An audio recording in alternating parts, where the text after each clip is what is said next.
Bismillahirrahmanirrahim. Allah Subhanahu wa taala berfirman, "Walaqad ba'atsna fi kulli ummatin rasulah an i'budullaha wajtanibut tagut." Dan sungguh kami telah mengutus pada setiap umat itu seorang rasul. Setiap rasul menyerukan, "Wahai kaumku, sembahlah Allah yang satu saja dan jauhilah tagut." Surat An-Nahl ayat ke-36. Inilah dalil yang kedua dari bab yang pertama dalam kitab Tauhid. Asy-Syaikh Al-Allamah Profesor Dr. Shalih Al-Fauzan bin Abdillah Al-Fauzan hafizahullah ta'ala menyebutkan dalam ayat ini 5 pelajaran. Pelajaran yang pertama, annal hikmata min irsalir rusul hiya da'watu ila tauhidi wan nahyu anisyirki. Bahwasannya hikmah dari pengutusan para rasul adalah berdakwah kepada tauhid dan melarang kesyirikan. Inilah jemaah sekalian pelajaran yang pertama tentang hikmah diutusnya para nabi dan rasul alaihi wassalatu wassalam, yaitu tujuan dan maksud mengapa manusia-manusia pilihan, orang-orang yang terbaik yang Allah tetapkan sebagai teladan sepanjang zaman. Apa tugas mereka? Tugas mereka satu. Semuanya sama, tidak ada bedanya. Mengajak manusia mentauhidkan Allah dan melarang berbuat kesyirikan. Menunjukkan kepada kita kewajiban tauhid adalah kewajiban yang paling agung. Begitu pula berdakwah kepada tauhid adalah dakwah yang paling agung dan dakwah yang harus diprioritaskan. Oleh karenanya para ulama mengatakan, apabila ada seorang dai yang berdakwah, apabila ada sebuah jamaah yang berdakwah tapi tidak mementingkan tauhid, bahkan cenderung meremehkan tauhid, bahkan tidak tahu apa itu arti tauhid, maka itu adalah tanda terbesar golongan yang sesat. Jadi kalau ada orang yang berdakwah atau sekelompok orang yang berdakwah tapi tidak mementingkan tauhid, maka dia tidak mengikuti para nabi dan rasul alaihi wassalatu wassalam. Tidak pula mengikuti Nabi Muhammad sallallahu alaihi wasallam dan para sahabat radhiyallahu anhum ajmain. Baik. Para ulama juga menyebutkan hikmah yang lain diutusnya para nabi dan rasul, diantaranya sebagai iqamatul hujjah, menegakkan hujjah. Sebagaimana Allah sebutkan dalam surat An-Nisa ayat 165. Rusulan mubasysyirina wa mundzirina li'alla yakuna lin-nasi 'alallahi hujjatun ba'dar rusul. Para rasul diutus untuk memberi kabar gembira dan peringatan. Apa artinya kabar gembira dan peringatan? Kabar gembira artinya mengajak kepada tauhid dan menyampaikan janji surga bagi orang yang mentauhidkan Allah. Peringatan artinya memperingatkan bahaya syirik dan menyampaikan neraka sebagai balasan kepada orang-orang yang berbuat syirik. Untuk apa? Kata Allah, agar manusia tidak memiliki hujjah atas Allah setelah diutusnya para rasul. Maksudnya manusia kelak di hari kiamat gak bisa mengatakan, saya belum tahu kebenaran, saya belum tahu tauhid. Gak bisa. Kenapa? Para rasul sudah diutus kepadanya. Hikmah yang lainnya, diutusnya para nabi dan rasul sebagai rahmat untuk seluruh makhluk. Sebagaimana dalam surat Al-Anbiya ayat 107. Allah menyatakan, "Wa ma arsalnaka illa rahmatan lil alamin." Dan tidaklah kami utus engkau wahai Muhammad kecuali sebagai rahmat untuk seluruh makhluk. Dan hikmah yang lain, para nabi dan rasul diutus untuk bayanut thariq al-musil ila Allah Ta'ala, menjelaskan jalan yang bisa menyampaikan kepada Allah. Maksudnya apa? Menjelaskan kepada kita secara detail bagaimana cara kita beribadah kepada Allah. Maka ini 4 hikmah diutusnya para nabi dan rasul. Yang pertama tadi, dakwah kepada tauhid, melarang syirik. Yang kedua, menegakkan hujjah kepada makhluk. Yang ketiga, sebagai rahmat, kasih sayang Allah untuk seluruh makhluk. Yang keempat, menjelaskan bagaimana cara kita beribadah kepada Allah. Dan Allah telah menetapkan hanya ada satu jalan untuk kita beribadah kepada Allah. Itulah jalan Nabi Muhammad SAW dan para sahabat beliau. Dan beliau juga menegaskan, man amila amalan laisa alaihi amruna fahuwa raddun. Barang siapa mengerjakan satu amalan tidak ada padanya petunjuk dari kami, maka amalan tersebut tertolak. Pelajaran yang kedua, anna dinal anbiya wahidun, bahwasanya agama para nabi satu. Maksudnya adalah ajaran utama agama mereka sama, tidak ada bedanya. Apa itu? Wa huwa ikhlasul ibadah lillah wa tarkus syirki, yaitu memurnikan ibadah hanya untuk Allah dan meninggalkan kesyirikan. Wa in ikhtalafat syara'i'uhum, walaupun syariat mereka berbeda-beda. Maksudnya cara beribadah mereka kepada Allah berbeda-beda. Cara sholatnya, cara puasanya berbeda-beda. Tetapi hakikatnya sama. Menyembah hanya kepada Allah dan tidak boleh mempersekutukan Allah. Oleh karena itu jemaah sekalian, satu-satunya pengikut para nabi dan rasul alaihi wassalatu wassalam hanyalah umat Islam. Tidak ada yang lain. Dan satu-satunya pengikut Yesus dan pengikut Musa hanya umat Islam. Orang Yahudi hari ini yang mengaku pengikut Musa bukan lagi pengikut Musa. Kenapa? Karena tidak menyembah hanya kepada Allah, mempersekutukan Allah, melakukan kekafiran kepada Allah. Orang Nasrani yang mengaku pengikut Yesus putra Maryam, yang kita sebut Isa bin Maryam, mereka sebenarnya hanya mengklaim saja. Yang betul-betul menjadi pengikut Yesus adalah umat Islam. Kenapa? Karena Allah kabarkan dalam ayat ini, seluruh para nabi dan rasul, termasuk Yesus, Nabi Isa bin Maryam, mengajak kepada tauhid, menyembah hanya kepada Allah dan melarang syirik. Bahkan di ayat yang lain Allah menegaskan ucapan Nabi Isa alaihissalam kepada Bani Israel. Beliau berkata, Ya Bani Israel a'budullaha Rabbi wa Rabbakum. Wahai Bani Israel, sembahlah Allah, Robku dan Rob kalian. Baik. Hanya saja jemaah sekalian, di samping tadi sudah kita sebutkan syariat para nabi dan rasul berbeda-beda, tapi inti ajarannya sama, tauhid. Perbedaan yang lain yang perlu kita pahami juga adalah para nabi dan rasul terdahulu diutus untuk kaumnya saja. Adapun nabi kita yang mulia Muhammad sallallahu alaihi wasallam diutus untuk seluruh manusia. Surat Al-Anbiya ayat 107. Wa ma arsalnaka illa rahmatan lil alamin. Dan tidaklah kami utus engkau wahai Muhammad kecuali sebagai rahmat, kasih sayang untuk seluruh makhluk. Jadi ayat ini menunjukkan Nabi kita yang mulia sallallahu alaihi wasallam diutus untuk seluruh makhluk, seluruh manusia dan jin, dimanapun mereka berada. Iya. Begitu pula surat Al-A'raf ayat 158.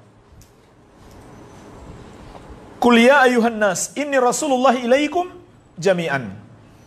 Katakan wahai manusia, sesungguhnya aku ini adalah utusan Allah untuk kalian semuanya.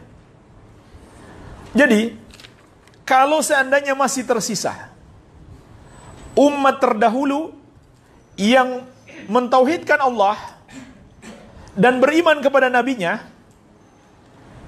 kemudian setelah Nabi Muhammad SAW diutus, dia tidak mau masuk Islam, maka dia berubah menjadi kafir. Bukan karena dia tidak menyembah Allah, tapi dia tidak mengimani agama Nabi terakhir. Walaupun dia menyembah Allah. Sebagaimana juga dalam hadis riwayat Muslim dari Abu Hurairah radhiyallahu anhu, Nabi SAW menegaskan, "Walladzi nafsi biyadihi, la yasma'u bi ahadun min hadhil ummah yahudiyyun wala nasraniyun, thumma mata wa lam yu'min billadzi ursiltu bihi illa kana min ashabin nar." Demi Allah yang jiwaku ada di tangannya, tidak ada satupun orang dari umat ini yang pernah mendengarkan tentang agama Islam yang aku bawa, apakah dia seorang Yahudi atau seorang Nasrani, lalu dia mati sebelum beriman, maka dia termasuk penghuni neraka.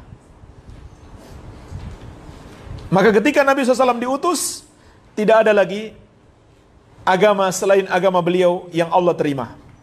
Sebagaimana juga dalam surat Ali Imran ayat 19, Innad dina indallahil Islam. Dan ayat ke-85, wa may yabtaghi ghairal islami dinan fala yuqbala min wa huwa fil akhirati minal khasirin. Yang pertama, inna dina indallahil Islam.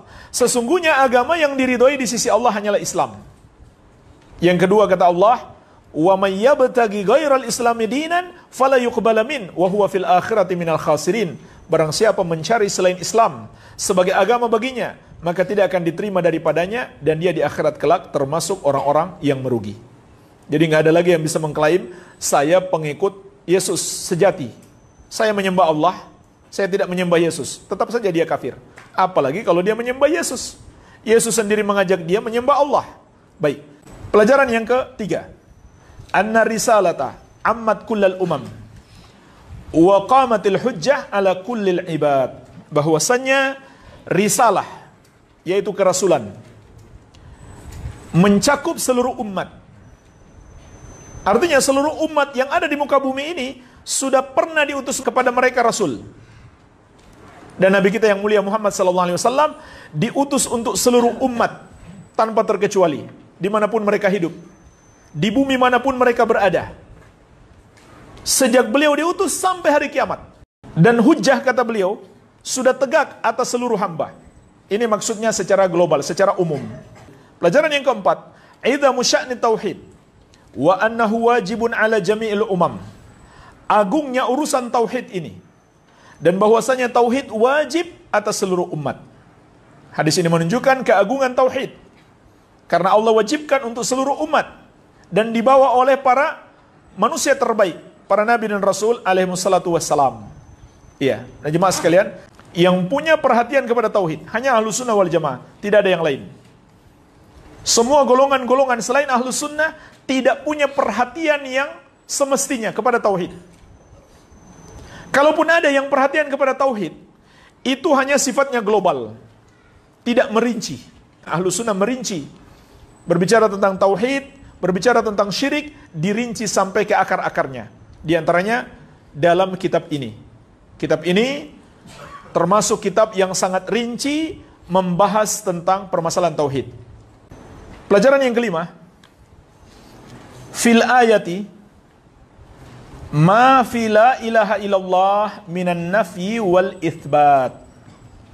Di dalam ayat ini terdapat padanya seperti yang terdapat dalam la ilaha illallah, yaitu an-nafyu wal itsbat, penafikan dan penetapan. La ilaha penafikan, yaitu pengingkaran terhadap semua sesembahan selain Allah. Maka ini sama dengan wajtanibu tagut, jauhilah tagut. Sebab tagut itu maknanya semua yang disembah selain Allah Azza wa Jalla. Jadi sama dia dengan la ilaha. Kemudian penetapan dalam illallah, yaitu penetapan keimanan hanya Allah yang berhak disembah. Sama dengan ayat ini, ani'budullah. Hanya saja dalam ayat ini susunannya terbalik. Itsbat dulu, baru kemudian an-nafyu. Tapi hakikatnya sama.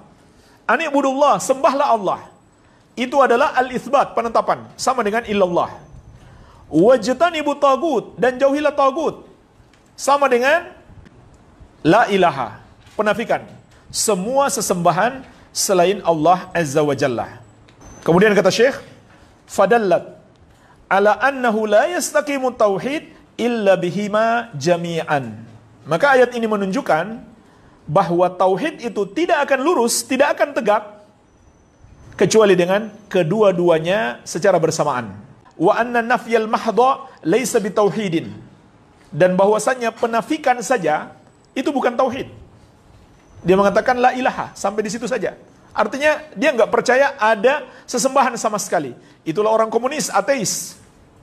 Wal itsbatal mahdha laisa bitauhidin. Begitu pula penetapan saja itu juga bukan tauhid. Jadi dia tetapkan Allah berhak disembah. Tapi sesembahan selain Allah tidak dia salahkan. Itu juga bukan tauhid. Tauhid itu harus terpenuhi kedua-duanya. An-nafyu wal itsbat, penafikan dan penetapan. Baik. Pelajaran lain jemaah sekalian yang bisa kita petik dari ayat ini, sebuah pelajaran penting. Ayat ini menjelaskan kepada kita juga ibadah tidak sah tanpa menjauhi syirik. Dari mana kita bisa memetik pelajaran ini? Karena setelah Allah mengatakan ani'budullah, sembahlah Allah, disusul dengan larangan syirik. Karena ibadah tidak akan diterima Allah apabila pelakunya masih berbuat syirik. Kalaupun dia lakukan, pahalanya terhapus. Surat Az-Zumar ayat ke-65. La in asyrakta la yahbatanna amaluka. Kalau kamu berbuat syirik, terhapuslah amalanmu. Juga surat Al-An'am ayat 88. Walau asyraku lahabita anhum ma kanu ya'malun. Seandainya mereka berbuat syirik, terhapuslah amalan yang mereka kerjakan. Pelajaran yang lain yang bisa kita petik dari ayat ini, larangan terhadap kesyirikan itu mencakup dua larangan. Pertama, larangan melakukannya, yang kedua larangan mendekatinya. Makanya Allah katakan di sini, wajtanibu tagut, jauhilah tagut. Jauhilah penyembahan kepada selain Allah. Bukan hanya jangan lakukan, tapi jauhi. Oleh karena itu jamaah sekalian, melakukan semua perbuatan atau ucapan yang bisa menjerumuskan kepada syirik, itu sudah termasuk dosa besar. Bahkan itulah yang disebut dengan syirik kecil. Apa itu syirik kecil? Kullu dhari'atin ila syirkil akbar. Syirik kecil itu adalah semua sarana yang mengantarkan kepada syirik besar. Jadi, yang bisa mengantarkan kepada syirik besar, itu sudah dihukumi syirik kecil. Dan perlu saya ingatkan, syirik kecil itu bukan artinya dosanya kecil. Syirik kecil itu dosa terbesar setelah syirik besar. Dan di dalam buku ini, insyaallah ta'ala, kita akan pelajari secara detail apa saja ucapan-ucapan dan perbuatan-perbuatan yang masuk dalam kategori syirik kecil. Dan buku ini secara garis besar menjelaskan tentang 3 permasalahan. Yang pertama tentang tauhid. Kedudukannya, keagungannya, maknanya, keutamaannya, dan lain-lain. Yang kedua tentang pembatal-pembatal tauhid, yaitu syirik besar. Dan yang ketiga tentang dosa-dosa yang mengurangi kesempurnaan tauhid. Itulah namanya apa? Syirik kecil. Wassallallahu ala nabiyina Muhammadin wa alihi wasallam. Walhamdulillahi rabbil alamin.